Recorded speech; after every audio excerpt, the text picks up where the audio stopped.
The ground shook, a trumpet of doom echoed. Death marched on 4 massive legs under a royal decree. Welcome to Elephant Trampling, royal execution in South Asia, where history turns brutal. Grab a cup of tea, take a seat, and let the tale unfold.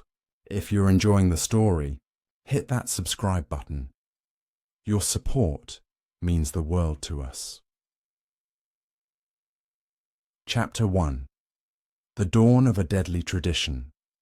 As the sun rose over the lush jungles and golden palaces of ancient South Asia, a chilling ritual began to take shape, one that would leave an indelible mark on history. This chapter opens in a time when kings ruled with absolute power, their word law, and their punishments as extravagant as their thrones. Elephant trampling, a method of execution reserved for the gravest offences, emerged as a symbol of royal authority, blending awe with terror.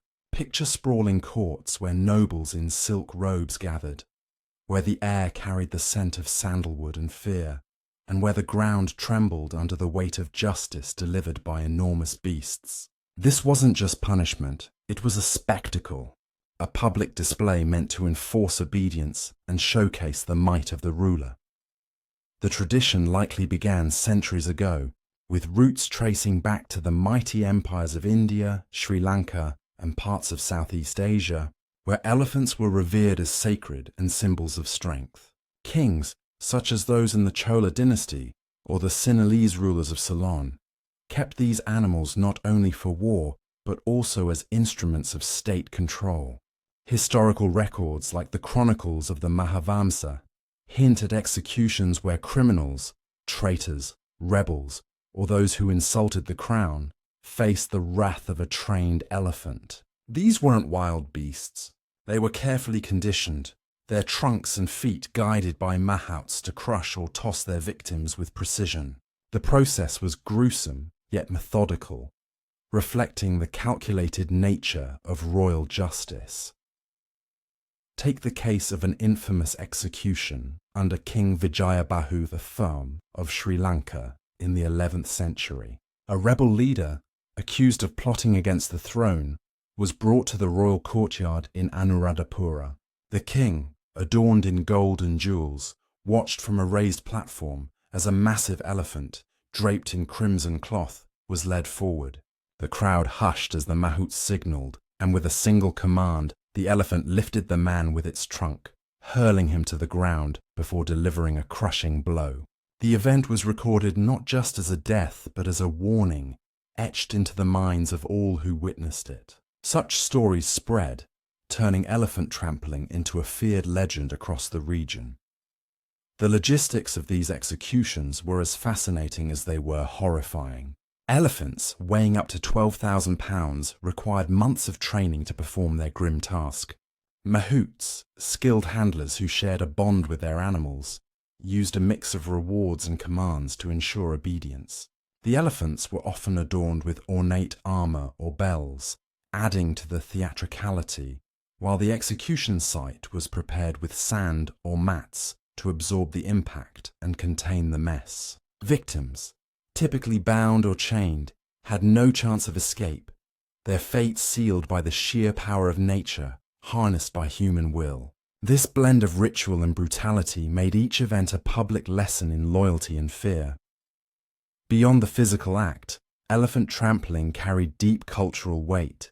In Hindu and Buddhist traditions, elephants symbolized wisdom and divinity, making their role in execution a paradox. Sacred creatures turned into tools of destruction. Kings used this duality to reinforce their divine right to rule, claiming the elephants acted on behalf of the gods. For the common people, the sight of a revered animal delivering death was both shocking and awe-inspiring, cementing the king's power in their collective memory. Travelers' accounts, like those of Marco Polo in the 13th century, mention witnessing such executions in South India, describing them with a mix of horror and fascination that echoed through European courts. As the day wore on, the practice evolved with each ruler's whims. Some kings added flourishes, public proclamations, music, or even a moment of mercy where the condemned could beg for forgiveness, though it was rarely granted. Others, like the Mughal emperors, adapted the method, using elephants to trample war captives during conquests, turning it into a military spectacle. The consistency was the message: defy the crown, and nature itself would rise against you. This chapter sets the stage for a journey through a dark chapter of history, where power and punishment intertwined in the shadow of the elephant's tread. The story of elephant trampling doesn't end with a single execution. It's a thread that weaves through centuries, shaped by kings, mahouts, and the elephants themselves. What drove these rulers to such extremes, and how did the practice shape the societies they governed? The answers lie ahead, waiting to be uncovered as we delve deeper into this royal execution ritual. Stick with us as the tale unfolds, revealing more of this brutal legacy. Chapter 2: The King's Command. The royal court buzzed with tension as dusk settled over the palace, the air thick with incense and whispered rumours. King Rajendra, a stern ruler of the Vijayanagara Empire, sat on his ornate throne, his eyes cold as he listened to the accusations against a merchant named Arjun. The man stood shackled before him, head bowed, accused of hoarding grain during a famine to drive up prices. The king's decree was swift: execution by elephant to be carried out at dawn. This chapter pulls us into the heart of a royal decision, where a single command set a deadly machine in motion, revealing the human cost behind the spectacle. As night deepened, preparations began in the palace stables. Mahouts roused a towering elephant named Gaja, its grey skin gleaming under torchlight. The animal, trained for years, responded to its handler's quiet commands, its trunk swaying with a mix of calm and latent power. Arjun, meanwhile, was confined to a stone cell, his pleas ignored by the guards. By morning, a crowd gathered in the courtyard, their voices a mix of dread and curiosity, as the king arrived, flanked by advisors in flowing robes. The execution was more than punishment. It was a public theatre, a reminder of Rajendra's unyielding grip. The moment arrived with a trumpet blast. Gaja lumbered forward, its massive feet thudding against the packed earth. Arjun, dragged to the centre, faced the beast with wide eyes. The mahout raised his hand, and with a single motion, Gaja lifted Arjun, tossing him briefly before bringing its foot down. The crowd gasped, then fell silent, the king's expression unchanging. The act was over in moments, but the ripple of fear it sent through the empire lasted far longer. As the sun climbed higher, the king retired to his chambers, leaving the courtyard to the murmurs of the onlookers. The execution marked a turning point, solidifying Rajendra's reputation as a ruler who brooked no dissent. Yet, in the shadows, a seed of rebellion was sown, hinting at challenges to come. The story moves forward, drawing us closer to the consequences of this royal command. Chapter 3: The Rebels' Defiance. The moon hung low over the rugged hills beyond the palace, casting an eerie glow on a secret gathering. A group of villagers, led by a fiery young woman named Lakshmi, huddled around a fire, their voices low but resolute. They had heard of Arjun's execution, and the king's iron fist had ignited a spark of resistance. This chapter thrusts us into the heart of a rebellion, where the shadow of the elephant's tread fuels a daring plot to challenge royal authority, setting the stage for a clash of wills. Lakshmi, a weaver's daughter with sharp eyes and a sharper tongue, had lost her brother to the same famine Arjun was accused of exploiting. She rallied the group, her words cutting through the night air. Rajendra thinks his elephants can silence us, but we will rise. They plan to infiltrate the palace stables, aiming to free the execution elephants and disrupt the king's next display of power. Armed with makeshift weapons and a map drawn in the dirt, they moved under cover of darkness, their footsteps muffled by the forest floor. By dawn, they reached the stables, where Gaja and other elephants slept. The mahouts, caught off guard, fought briefly, but the rebels overpowered them, cutting chains and leading the beasts away. The chaos awoke the palace, alarms ringing as guards scrambled. Lakshmi mounted Gaja, guiding it toward the courtyard in a bold defiance, her voice shouting for justice. The king, roused from his sleep, watched from a balcony, his face a mask of fury as the elephant trumpeted wildly. The rebellion faltered as royal archers arrived, their arrows finding marks among the villagers. Lakshmi escaped with a few followers, but the elephants were recaptured, their brief freedom a fleeting symbol of resistance. The king's retaliation was swift, promising harsher punishments, yet Lakshmi's act planted a seed of doubt in his court. The tale presses on, drawing us toward the fallout of this daring stand. Chapter 4. The King's Retribution. The palace walls echoed with the clatter of armor as dawn broke over the horizon, painting the sky in shades of crimson and gold. King Rajendra, his patience worn thin by Lakshmi's rebellion, summoned his council in a dimly lit hall, the air heavy with the scent of burning oil lamps. This chapter plunges us into the king's ruthless response, where his retribution transforms the landscape of power, turning the failed uprising into a catalyst for a darker reign. Rajendra, seated on his throne with a jeweled scepter in hand, declared a new edict. Any hint of dissent would face immediate execution by elephant, doubling the public displays to instill fear. His advisers, clad in silk and trembling slightly, nodded in agreement, though some whispered doubts about escalating tensions. The king ordered his guards to hunt Lakshmi and her followers, offering a reward of gold to anyone who delivered them. The streets buzzed with tension as informants emerged, their loyalty bought by the promise of riches. Days later, a traitor led the guards to a hidden cave where Lakshmi and her dwindling band hid. The capture was swift. The rebels bound and dragged back to the palace under a scorching sun.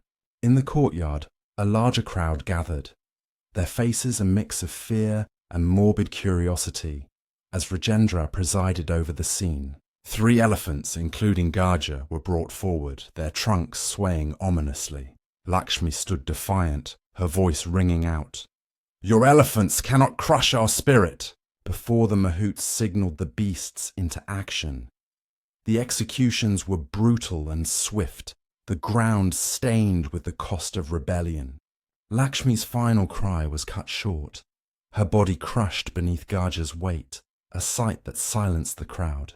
Rajendra watched, his expression hard, but a flicker of unease crossed his eyes as the cheers faded into uneasy murmurs. The event was recorded by court scribes, noting the king's resolve, but also the growing unrest among the people, who began to see his rule as tyranny rather than justice. As the sun dipped low, Rajendra retreated to his chambers, the weight of his decisions pressing down.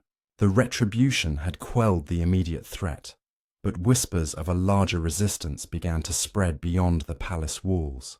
The story moves forward, drawing us into the aftermath of this bloody reckoning and the seeds of a new challenge to the throne.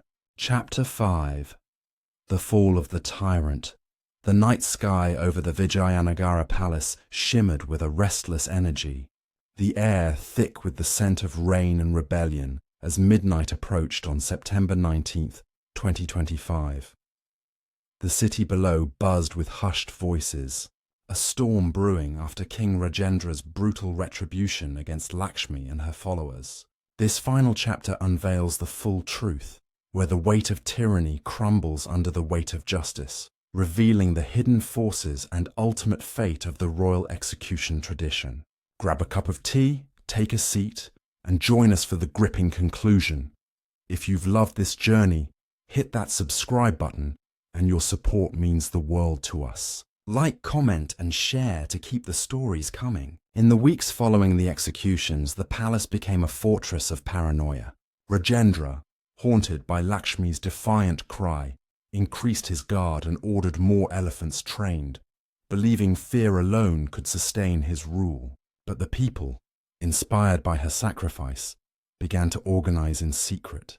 Among them was Devan, a former palace scribe who had secretly documented the king's excesses, including forged accusations against Arjun and the rebel leaders. Devan had smuggled his records to a coalition of merchants and priests, who saw Rajendra's actions as a betrayal of their faith and trade. Their plan was bold: infiltrate the palace during the next execution ceremony and overthrow the king. The turning point came during a grand public execution scheduled to crush a minor official accused of bribery. As the crowd gathered, the coalition struck. Disguised as spectators, Devan and his allies signaled hidden archers in the surrounding hills. The ceremony began with Gaja lumbering forward, but before the Mahout could act, arrows rained down, striking guards and scattering the court. Chaos erupted as the coalition stormed the courtyard, their cries of "Down with the tyrant!" echoing off the stone walls. Rajendra, watching from his balcony, shouted for his elite guard, but they were overwhelmed by the sheer numbers of the uprising. The truth unraveled swiftly. Devan revealed his records to the crowd, exposing how Rajendra had fabricated charges against Arjun to seize his grain stores, using the famine as a pretext to consolidate power. Lakshmi's rebellion was no random act. It was fueled by evidence Devan had leaked to her, proving the king's corruption. The merchant hordes and priestly support came from those ruined by Rajendra's taxes, their wealth drained to fund his elephant executions. Even the Mahouts, loyal to their beasts, turned against him, refusing to command Gaja, who trumpeted in distress as the battle raged. In the melee, Rajendra fled to his throne room, but the coalition breached the doors. Devan confronted him, holding the forged decree that started it all. "Your elephants cannot save you now," he said, as the king's guards surrendered. The crowd surged in, and Rajendra, cornered, drew a dagger, only to be disarmed by a young priest. The king was bound, his crown torn from his head, and led to the courtyard where Gaja stood free. In a poetic twist, the elephant, no longer a tool of death, nudged Rajendra gently, as if rejecting its former master. The people demanded justice, and the coalition, led by Devan, sentenced Rajendra to exile rather than execution, sparing the land more blood. The aftermath was transformative. The elephant trampling tradition ended that night, the animals released to the wild or retrained for peaceful tasks. Devan became a temporary leader, working with the coalition to restore fairness, though the scars of Rajendra's reign lingered. Historical records later uncovered confirmed the king's downfall as a turning point, ending a dark era in South Asian royal history. The palace, once a symbol of terror, was repurposed as a community hall, its walls echoing with new stories of resilience. As dawn broke, the rain fell, washing away the blood from the courtyard. The legacy of elephant trampling faded into legend, a cautionary tale of power unchecked. The people of Vijayanagara rebuilt, their spirit unbroken, while Rajendra vanished into obscurity, his name a whisper of warning. This is where our tale concludes, but the echoes of their struggle live on. Stay tuned for more historical adventures, and don't forget to like, subscribe, and comment below to join us on the next journey.